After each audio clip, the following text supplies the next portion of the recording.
राम राम दोस्तों और मेरी माताएं बहनें, आप सभी का स्वागत है बाबा नीम करोली जी की शरण में। आप सभी का स्वागत है मेरी मैया रानी के दरबार में। मेरी आदि पराशक्ति माँ नव दुर्गा, सबके कष्ट हरो माँ, सबके घर आओ, सबके घर खुशियाँ बांटो। जय माँ, जय माँ। जय श्री राम, जय हनुमान जी की, जय श्री गणेश भगवान जी की, जय शिव शंकर महादेव, जय बाबा नीम करोली महाराज की। हर हर महादेव। दोस्तों और मेरी माताएं बहनें, आज करते हैं श्रीमद् वाल्मीकि रामायण किष्किंधा कांड का 39वां सर्ग। श्री रामचंद्र जी का सुग्रीव के प्रति कृतज्ञता प्रकट करना तथा विभिन्न वानर योत्पत्तियों का अपनी सेनाओं के सहित आगमन। सुग्रीव के ऐसा कहने पर धर्मात्माओं में श्रेष्ठ श्री राम ने अपनी दोनों भुजाओं से उनका आलिंगन किया और हाथ जोड़कर खड़े हुए उनसे इस प्रकार कहा।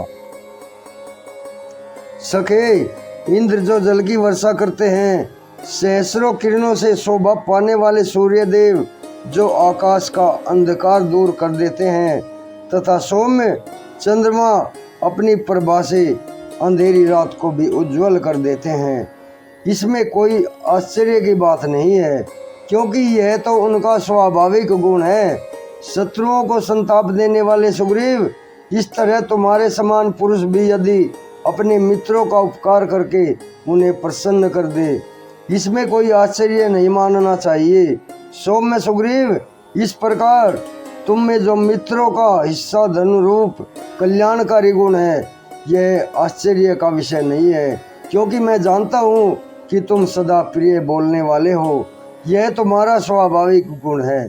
सखे, तुम्हारी सहायता से सनात होकर मैं युद्ध में समस्त शत्रुओं को जीत लूंगा।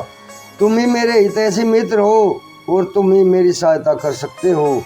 राक्षस अधम रावण ने अपना नाश करने के लिए ही मिथिलेश कुमारी को धोखा देकर उसका अपहरण किया है। ठीक उसी तरह जैसे अनुवाद ने अपने विनाश के लिए ही पुलोम पुत्री सची को छल पूर्वक हर लिया था, जैसे शत्रुअंता इंद्र ने सची के घमंडी पिता को मार डाला था, उसी प्रकार मैं भी शीघ्र ही अपने तीखे बाणों से रावण का वध कर डालूंगा।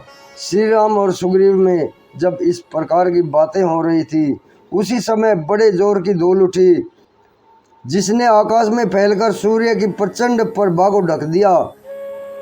फिर जो उस धूल जनित अंधकार से संपूर्ण दिशाएं दूषित एवं व्याप्त हो रही थी तथा पर्वत, वन और काननों के साथ समूची पृथ्वी डगमग डोलने लगी। तदनंतर पर्वतराज के समान शरीर और तीखी दाढ़ वाले असंख्य महाबली वानरों से वहां की सारी भूमि आच्छादित हो गई। पलक मारते मारते अरबों वानरों से घिरे हुए अनेकानेक योत्पत्तियों ने वहां आकर सारी भूमि को ढक लिया। नदी, पर्वत, वन और समुद्र, सभी स्थानों के निवासी महाबली वानर जुट गए, जो मेघों की गर्जना के समान उच्च स्वर से सिंहनाद करते थे। कोई बाल सूर्य के समान लाल रंग के थे, कोई चंद्रमा के समान गौर वर्ण के थे, कितने ही वानर कमल के केसरों के समान पीले रंग के थे और कितने ही हिमाचल वासी सफेद वानर दिखाई देते थे।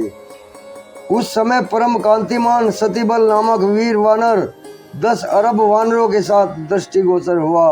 तत्पश्चात सुवर्ण शैल के समान सुंदर एवं विशाल शरीर वाले तारा के महाबली पिता कई सहस्र कोटि वानरों के साथ वहां उपस्थित देखे गए। इसी प्रकार रोमा के पिता और सुग्रीव के ससुर, जो बड़े वैभवशाली थे, वहां उपस्थित हुए। उनके साथ ही 10 अरब वानर थे। तदनंतर हनुमान जी के पिता कपि श्रेष्ठ श्रीमान केसरी दिखाई दिए। उनके शरीर का रंग कमल के केसरों की भांति पीला और मुख प्रातःकाल के सूर्य के समान लाल था। वे बड़े बुद्धिमान और समस्त वानरों में श्रेष्ठ थे। वे कई सहस्र वानरों से घिरे थे। फिर लंगूर जाति वाले वानरों के महाराज भयंकर पराक्रमी गवाक्ष का दर्शन हुआ। उनके साथ 10 अरब वानरों की सेना थी। शत्रुओं का संहार करने वाले धूम्र भयंकर वेगशाली 20 अरब रीछों की सेना लेकर आए। महापराक्रमी योद्धपति पनस 3 करोड़ वानरों के साथ उपस्थित हुए। वे सब के सब बड़े भयंकर महान पर्वताकार दिखाई देते थे। योद्धपति नील का शरीर बड़ा विशाल था। वे नीले कज्जल गिरी के समान नील वर्ण के थे और 10 करोड़ कपियों से घिरे थे। तदनंतर योद्धपति गवे जो स्वर्ण में पर्वत मेरु के समान कांतिमान और महापराक्रमी थे, वे 5 करोड़ वानरों के साथ उपस्थित हुए। उसी समय वानरों के बलवान सरदार दरिमुख भी आ पहुंचे। वे 10 अरब वानरों के साथ सुग्रीव की सेवा में उपस्थित हुए। अश्विनी कुमारों के महाबली पुत्र मेंद और द्विंद, ये दोनों भाई भी 10-10 अरब वानरों की सेना लेकर वहां दिखाई दिए। तदनंतर महातेजस्वी बलवान वीर गज 3 करोड़ वानरों के साथ सुग्रीव के पास आया। रीछों के राजा जाम्बवान बड़े तेजस्वी थे। वे 10 करोड़ रीछों से घिरे हुए आए और सुग्रीव के अधीन होकर खड़े हो गए। रुमन नामक तेजस्वी और बलवान वानर 1 अरब पराक्रमी वानरों को साथ लेकर बड़ी तीव्र गति से वहां आया। इसके बाद योद्धपति गंधमादन उपस्थित हुए। उनके पीछे एक पद्म वानरों की सेना आई। तत्पश्चात युवराज अंगद आए। ये अपने पिता के समान ही पराक्रमी थे। इनके साथ 1 सहस्र पद्म और 100 शंकु 1 पद्म वानरों की सेना थी। इनके सैनिकों की कुल संख्या 10 शंख 1 पद्म थी। तदनंतर तारा के समान कांतिमान तार नामक वानर 5 करोड़ भयंकर पराक्रमी वानर वीरों के साथ दूर से आता दिखाई दिया। इंद्रभानु नामक वीर योद्धपति जो बड़ा ही विद्वान एवं बुद्धिमान था 11 करोड़ वानरों के साथ उपस्थित देखा गया। इसके बाद रंभ नामक वानर उपस्थित हुआ जो प्रातःकाल के सूर्य की भांति लाल रंग का था। उसके साथ 11,100 वानर की सेना थी। तत्पश्चात वीर योद्धपति दुर्मुख नामक बलवान वानर उपस्थित देखा गया जो 2 करोड़ वानर सैनिकों से घिरा हुआ था। इसके बाद हनुमान जी ने दर्शन दिए।